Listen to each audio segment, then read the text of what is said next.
All right, so today we'll be studying sequences and series from your ASP1. So let's start off with the very basics of what sequences and series mean, and then we'll move forward to what is basically included in your A levels AS basically regarding sequences and series. So in your O levels or IGCSE maths, what you guys might have done is question something like that. So if you have maybe 2, 5, 8, 11, they might ask you to tell the next two numbers in sequence. So what you do is you see what is the difference between these two numbers. And how you find that is you subtract 2 from 5 and you get 3. Likewise, if you subtract the next two numbers, so 8 minus 5 also gives you 3. And then you subtract the next two numbers, so 11 minus 8 also gives you 3. Hence, you're basically adding 3 to the previous number to get the next number. So now you know that the sequence is basically a difference or an addition of 3. So what we're going to do is for the next term, we're going to add 3 to the last number. So 11 plus 3 gives me 14. And then 14 plus 3 is going to give me 17. This is something that you guys might have done. Now, this is a linear sequence. You can also have something where you have addition or subtraction going on. So let's say if you have something like 100, 50, 25, and they ask you to write the next number in the sequence. So now what we're doing is we're basically dividing by 2 in each case. Divide by 2 gives you 25. 25 divided by 2 is going to give you 12.5. Now this is something that you guys were doing in you previously as well in your syllabus. Now sequences in series in your A levels basically consists of two kinds of sequences. The first one is going to be the arithmetic sequence, which is basically a very linear sequence. And the second one is the geometric sequence, which is basically an exponential sequence.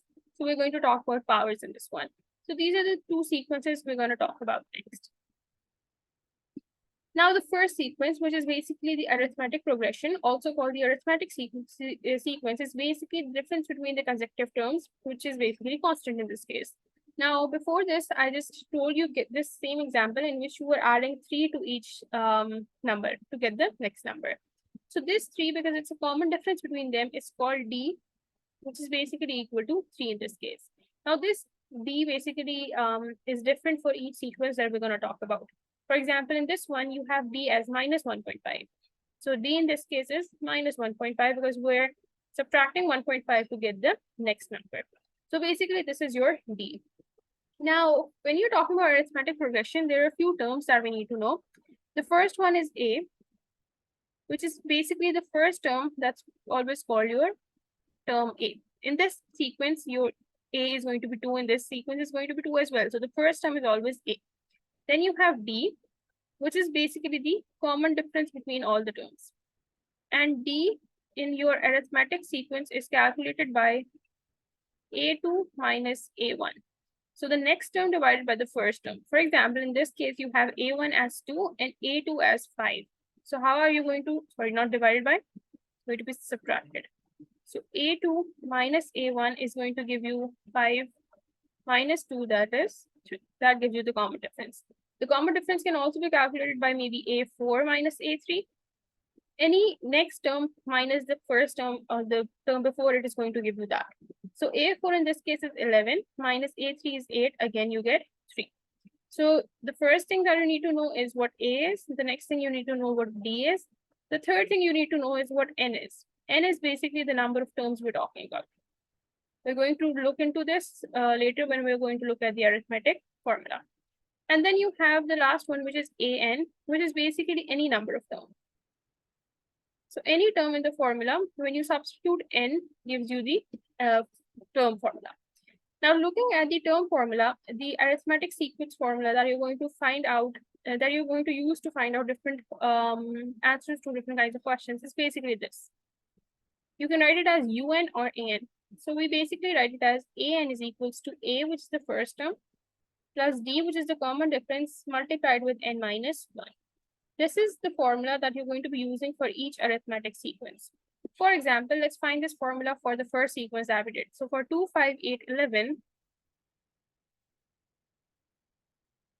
you know that A, you need to know A and you need to know D for the formula. So A is 2 and D is 3. The formula is going to become AN is equals to A, which is 2, plus D, which is 3, n minus 1. Then you just simplify it. So AN is basically equal to 2 plus 3n minus 3, which is equal to AN is equals to 3n minus 1. Now, if they ask you what the term 7 is, what you're going to do is you're going to substitute n as 7.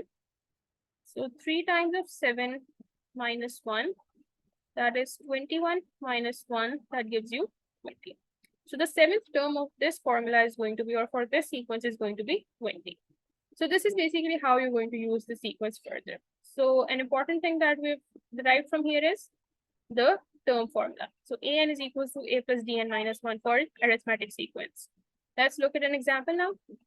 So the question says the 15th term of an arithmetic sequence is minus 19. The 21st term is minus 28. So let's first find out the equations that we're going to get to it. So 15th term means A15, which is equal to A, first term, not given to us, plus D, not given to us. N minus 1 means 15th term minus 1.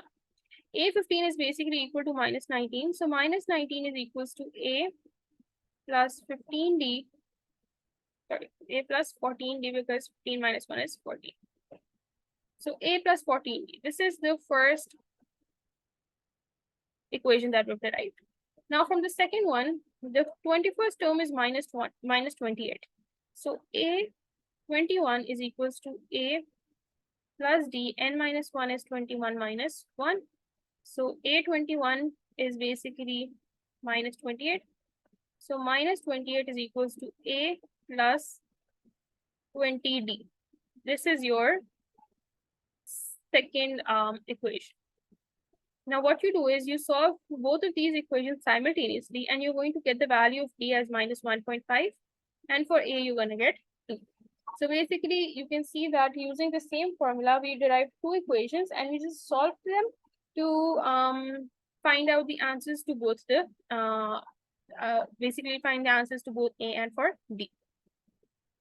All right, so the next two slides are going to be now related to the sum of an arithmetic progression. So now we've done the formula for the arithmetic progression, and we've seen how we use that formula to derive different kinds of answers. Now, the sum of an arithmetic progression means that if you have, for example, 2, 5, 8, 11, and I say that there are just 4 terms in this. So what you do is you just add them up. So this, for the sum of this sequence, you have 2 plus 5 plus 8 plus 11, and you're going to get a constant answer. However, if I ask you that the same sequence has now 21 terms, you're obviously not going to write the entire 21 terms and then you're going to find the sum. But what we're going to do is we have a specific formula for it. So these are the two formulas for finding the sum of the sequence.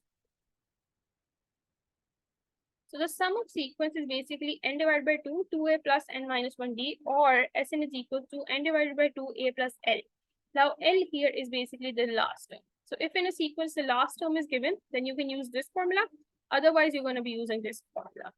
Let's apply this to the first question that they've given here. So 1, 3, 5, 7, 9 is an arithmetic sequence. 1 plus 3 plus 5 plus 7 plus 9 is an arithmetic series. How do I find the sum of series given that my n is, let's say, 10 in this case? So I say that I have 10 terms. This will be given to you in the question. Now, what is the sum of these 10 terms? So sum of 10 terms is equals to n divided by 2. That is 10 divided by 2. 2 times of a means 2 times of 1 plus d here is 3. No, sorry, 2. So there is an addition of 2 every time. N minus 1 means 10 minus 1. Let's solve it. 10 divided by 2 gives me 5. 2 plus 2 into 9 is going to give me 80. So 5 times of 20, which is going to give me 100. The sum of the first 10 terms of this arithmetic sequence is basically 100.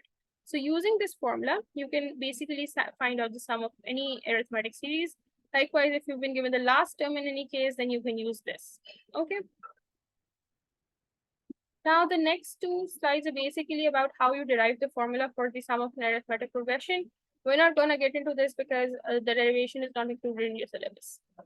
Let's look at an exam kind question over here. So it says that the 9th term of an arithmetic progression is 28. That means A9 is basically 28. The 15th term is 46. So A15 is basically 46. The sum of the first n terms is 2500. Now the sum of the first n terms is 2500, which means Sn is 2500. Now what I'm going to do is, let's find out the formulas for all of them. So for the first one, the ninth term of an arithmetic progression is 28. So for A9, A plus, I don't know, D.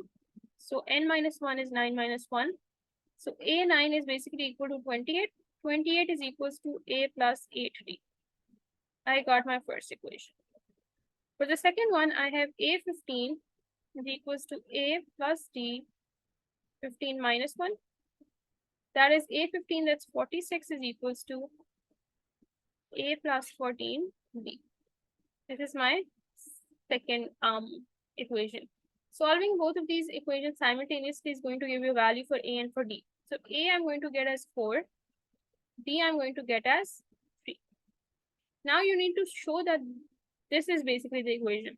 So what I'm going to do is, I'm going to use the third equation that they've given. So Sn is equals to n divided by 2. 2 times of A means 2 times of 4.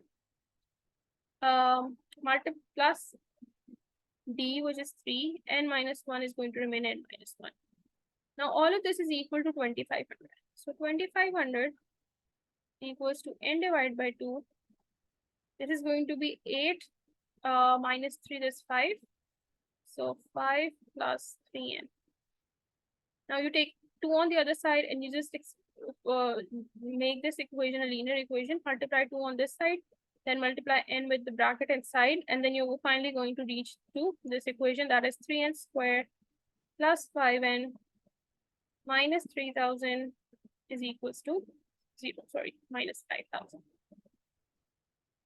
And that is how you've showed that this is the equation that you're getting. Now this was for part A. For part B, they're saying that hence find the value of n. And finding the value of n means you just have to solve the quadratic equation. You solve the quadratic equation, you mid down the breaking, mid break the middle value. You're going to get two values for n. The first one is n minus 125 upon 3, and the second is n 40. Now n is basically the number of term. A number of term cannot be negative. So you're going to reject this value and you're going to say that n is equals to 40. This is basically all that is related to arithmetic progressions. Okay, let's make a summary of what formulas we've done up till now so that you guys can go through it and use those formulas in your exam or the practice questions that I'm going to give you guys. So for the arithmetic sequence, what we've learned is the first one is the term formula. So an is equals to a plus d n minus 1. The second we've used is for sum of the terms. So Sn is equals to n divided by 2, 2a plus d n minus 1. There's another sum of the term formula for the last term. So Sn is equals to, that is n divided by 2, a plus l. Now what you need to know from here is a is always your first term. D is the difference between the terms. N is the number of terms we're talking about, or the total number of terms or whatever. L is the last term. And this is basically all that you need to know regarding arithmetic sequences.